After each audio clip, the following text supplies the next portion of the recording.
네, 앞서 유창희 대표가 잠깐 언급을 해주셨는데 이 의류 업체 그리고 거기 나가서 좀 더 화장품 이쪽으로 실적으로 이제 옥석을 좀 가릴 때가 됐다라는 주제가 될 것 같고요. 애널리스트를 한번 좀 연결해서 한번 이야기 좀 들어보도록 하겠습니다. 오늘은 특수 상황이기 때문에 비대면으로 원격 화상 통화 이렇게 되나요? 연결이 됐나 모르겠습니다만 DB금융투자 리서치센터 의류화장품 애널리스트 박현진 연구원 연결되어 있습니다. 연구원님 나와 계십니까? 네, 안녕하세요. 네, 안녕하세요. 재택근무 하시는 건가요? 재택근무는 아니고요. 저희가 외부 일정이 모두 비대면으로 지금 처리를 하고 있어서 사무실에 있습니다. 네, 사무실에 격리군요, 격리. 네, 맞습니다. 알겠습니다. 하여튼 뭐 의류업종에 대한 이야기 좀 듣고 싶어서 연결을 긴급하게 좀 해봤는데요. 의류업종은 패션 의류주하고 OEM 의류주의 흐름이 좀 갈린다라고 이렇게 얘기하는데 전반적인 실적하고 주가 상황 한번 좀 어울러 주시겠습니까? 네. 일단은 말씀하신 대로 패션 의류주와 OEM 의류주로 좀 나눠서 보시면 될 텐데 기업별로 편차가 있긴 하지만 대체적으로 2분기 그리고 3분기 실적은 부진할 것으로 보고 있습니다.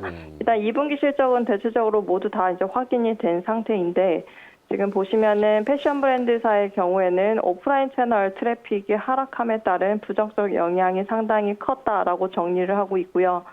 OEM사의 경우는 공급 차질 이슈나 수주 변동성이 커지면서 이 부정적 영향이 실적에 반영이 되고 있다라고 보고 있습니다. 패션 브랜드사는 오프라인 채널에서의 매출 부진이 온라인으로 대체가 되는지 여부가 상당히 중요해지는 구간에 있고요. 또한 비대면 채널 경쟁력 강화 위한 노력을 지속하고 있고 재고 소진 위한 할인 프로모션도 증가하는 트렌드를 보이고 있다라고 정리를 드리면 되겠습니다. 일단은 온택트 채널이라고도 하는데 일단 비대면 채널의 경쟁력이 상승함과 동시에 또 6월, 7월 내수 트래픽 회복으로 3분기 실적을 어느 정도 기대한 부분들이 있었지만 최근 사회적 거리두기 강화로 불확실성이 다시 커진 부분들을 인지할 필요는 있어 보이고 또 OEM사 같은 경우에는 3분기 수주 불확실성이 여전히 큰 상태인데 하반기와 내년 경제에 대한 확신이 상당히 떨어지는 상황 속에서 바이어의 수주 규모를 크게 키우기는 어렵다라고 판단을 하고 있습니다. 다만 마스크나 방호복 생산에 따라서 기업별 편차는 존재할 것이라고 보고 있고요. 일단 주가 측면에서는 바닥을 확인한 후에 반등을 시도하는 구간에 있다라고 보고 있고 다만 최근 국내 상황이 악화되고 있는 부분들 그리고 경기 회복에 대한 불확실성이 여전히 높다라는 부분들이 사실상 추세를 예상하기는 아직은 좀 이른 시점이 아닌가라고도 판단이 되고 있습니다. 네, 전반적으로 다 이제 쭉 한번 훑어봐 주셨는데요. 그러면 이제 한 기업별로 나눠가지고 봐야 될 것 같은데 F&F부터 좀 더 깊게 들어가 볼까요? 코로나19로 실적이 좀 부진했지만 하반기엔 중국 모멘텀이 살아날 거라고요? 네, 3분기에도 사실 내수 오프라인 채널 실적은 부진할 것으로 예상이 됩니다. 브랜드별로 보면 디스커버리 익스페디션이 실적 고성장세를 보이고 있긴 하지만 최근 들어서 MLB 같은 경우에는 내수 소비보다는 중국발 소비에 영향을 더 크게 받고 있는 상황이라 보시면 되는데요. 중국 티몰과 같은 온라인 채널과 현지 오프라인 채널 내 고객 접점을 넓히고 있는 중입니다. 특히나 다행인 부분들은 국내 이제 인바운드, 그러니까 관광객 수나 입국자 수가 급감하는 추세가 지속되고 있는데 이에 따라서 면세 채널 실적은 전년 동기 대비해서 40% 이상 역성장하는 추세가 지속될 수밖에 없다라고 보고 있습니다만은 중국 내 현지 수요가 상당히 빠르게 회복이 되고 있습니다. 특히나 이제 중국 티몰을 비롯한 현지 이제 오프라인 매장을 계속 넓혀가고 있는 상황 속에서도 기존 점유율은 꾸준히 올라오고 있는 추세라고 보고 있기 때문에 전반적으로 4분기로 갈수록 면세 실적의 부진보다는 중국 현지 수요가 부각이 되지 않을까라고 전망을 하고 있습니다. 그래서 지금 주가 측면에서는 바닥이라고 봐도 되지 않겠는가라고 판단을 하고 있습니다. 네, FF는 이미 악재성 재료는 주가에 좀 반영이 어느 정도 됐다 이렇게 보시는군요. 네. 그러면 이제 화승 엔터프라이즈 가볼까요? 화승 엔터프라이즈는 의류 OEM 전반적으로 어려운 가운데 경쟁 우위를 보여주고 있다. 이렇게 보도 내용이 있는데 이게 맞습니까? 네, 맞는 것 같습니다. 일단은 화승 엔터프라이즈는 다 아시지만 아디다스 신발 제조 기업입니다. 2분기에는 인도네시아 법인 등에서 코로나 영향으로 생산 차질이 이슈가 있었지만 지금 현재는 회복된 상태라고 보고 있고요. 아디다스가 2분기 실적을 발표했는데 재고가 상당히 높은 수준으로 올라와 있습니다. 하지만 재고 소진도 상당히 노력을 하고 있는 상황인데요. 화승은 2년 전부터 아디다스의 신제품 라인업 생산을 주력을 하고 있고 최근 평균 수주 단가도 상승하는 추세로 보고 있습니다. 아디다스는 생산 점유율도 3년 사이에 3위에서 2위 벤더로 올라서는 등 증가하는 추세로 보고 있는데 2022년까지 1위 벤더에 다가가는 데 있어서 무리가 없을 것이라 보고 있고요. 코로나 영향으로 아디다스 실적이 상당히 부진하기 때문에 여전히 수주의 계획에 있어서 불확실성이 큰 건 마찬가지이긴 하지만 중고가 라인, 그러니까 화승 엔터프라이즈에서 주로 만들고 있는 최근에 그 중고가 라인은 재고 부담 이슈가 상대적으로 덜하지 않은가라고 판단을 하고 있습니다. 그래서 화승 엔터프라이즈가 다른 여타 이제 경쟁 벤더사 대비해서 선방하는 이유가 여기에 있지 않나라고 보고 있습니다. 네, 지금 박현진 연구원 얘기하시는 동안 신규 확진자 수 나오긴 했는데 이건 이따가 다시 저기 해갖고 미리 저희가 예고를 좀 드렸기 때문에 248명. 네. 그러다 보니까 이제 식물 경기가 이런 추세로 해갖고 코로나를 잘 이겨내면은 회복될 가능성도 조금 엿보이기 때문에 저희가 이제 격리 민감된 의류 화장품 쪽을 좀 보고 있거든요.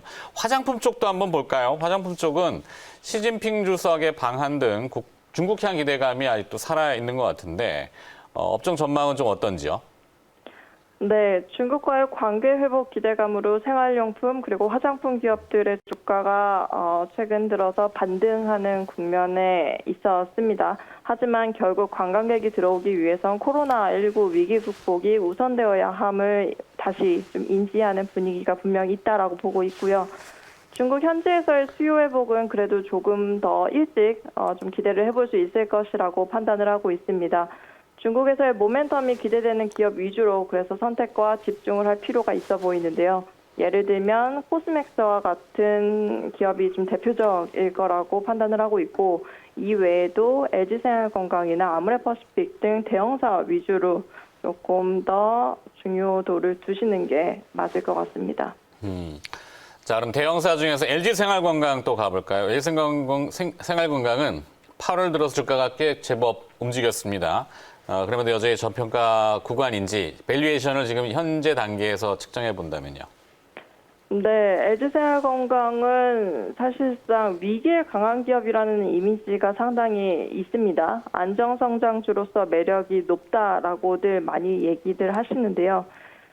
보면은 최근 인수합병했던 미국 에이본 등이 코로나19 영향권 내에서도 실적이 선방하는 모습을 보여주고 있는데 통신 판매 기업으로서 오히려 장점이 극대화되는 게 아닌가라고 판단이 될 정도이고요. 이외에도 이제 중국에서의 생활용품 그리고 화장품 점유율이 지속적으로 높아지고 있는 추세입니다.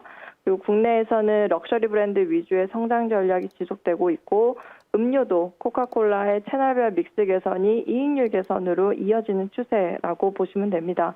그래서 3분기를 비롯해서 하반기 실적에서도 타사 대비해서 실적은 선방할 것이라 보고 있는데 밸류에이션 관점에서 봤을 때도 사실상 기업이 컨센서스를 지속적으로 높여가고 있는 중에 주가도 올라가는 추세에 있기 때문에 전반적으로 최근에 어떤 주가 반등 혹은 주가의 상승세가 밸류에이션의 부담을 높였다라고 보고 있지는 않습니다. 네, 그렇다면 이제 또 원료 업체에 해당되는 코스맥스 쪽 봐주신다면 코스맥스는 좀 어떨까요? 코스맥스는 사실 손소독제, 그러니까 사실 오히려 코로나 수혜주라고 봐도 지금은 무방할 것 같은데요. 1분기에 이어서 2분기 실적이 서프라이즈를 냈었죠. 이유는 손소독제 혹은 손세정제가 생산이 늘어남에 따른 영향입니다. 결국은 코로나로 인해서 감염병의 어떤 예방 차원에서 어떤 그 손소독제와 관련된 수요가 늘어나니까 관련하여 대응을 상당히 잘한 케이스인데요. 손소독제의 경우는 시장 공급량이 늘면서 단가는 좀 하락하는 추세에 있다라고 보고 있습니다. 다만 생산량 자체가 유지될 것으로 예상을 하고 있기 때문에 하반기에도 코스맥스에게는 플러스 효과가 될 거다라고 보고 있고요. 특히 미국 법인과 중국 그리고 태국 해외 법인의 손소독제 생산량이 늘면서 마진 개선이 상당히 클 것이라고 여전히 보고 있습니다. 그래서 2분기, 1분기 실적, 2분기 실적 확인할 때도 마찬가지였지만은 지속적으로 컨센서스 기대감은 높아지는 추세라고 보고 있고요. 또한 중국 같은 경우에는 로컬 브랜드사가 수주가 정상화되면서 혹은 수주가 늘면서 실적 개선이 예상이 됩니다. 그래서 코스맥스의 경우는 오히려 코로나 수혜주 정도로 보셔도 지금 상태에서는 무리가 없다라 보고 있고 이 외에도 중국이나 해외 법인에서의 이익 개선이 큰 포인트라고 정리하시면 될 것 같습니다. 네. 자, 이 코로나 이슈가 당분간 계속 이어지고 언제 끝날지도 알 수가 없는데 사실 의료 업체들도 그렇고 화장품 업체들도 그렇고 나름의 변신은 좀 하고 있군요. 의료 업체들은 마스크와 방역복까지 이게 갈지는 모르겠는데 의료 업체들이 방역복인지는 어떤지 모르겠고 손소독제, 화장품 업체들은 손소독제 쪽으로 조금 이렇게 보충을 하고 있고 그러니까 두 업종 모두 신규 제품이라든지 어떤 생존을 위한 전략들을 잘 대비하고 있는지 좀 궁금하긴 합니다. 끝으로 좀 정리 좀 부탁드릴 텐데요. 어떨까요? LG전자가 요즘 보면 퓨리케어라고 왜 전자 마스크 생산한다 그러잖아요. 이제 이것도 의료 쪽으로도 연관성이 있을까요? 네, 의류 쪽에서는 OEM사가 아무래도 코로나와 관련된 긍정적 효과를 일부 좀 반영을 하고 있지 않은가라고 정리를 할 수 있을 것 같은데 아까 잠깐 언급을 드렸지만 한세실업 같은 경우에 최근 2분기 실적이 선방한 이유가 사실상 마스크, 면 마스크나 아니면 방호복 생산으로 일단 기존의 어떤 바이오 수주가 빠지는 부분들을 상당히 커버했기 때문이라고 보고 있는데요.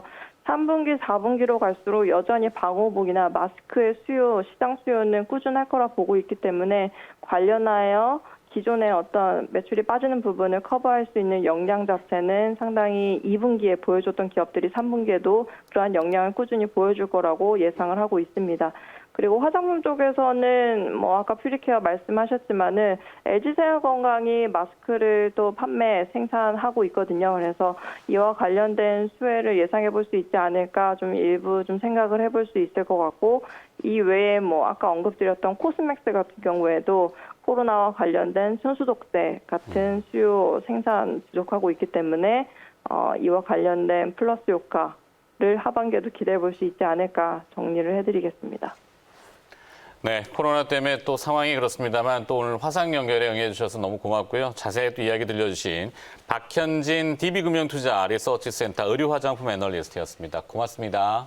감사합니다.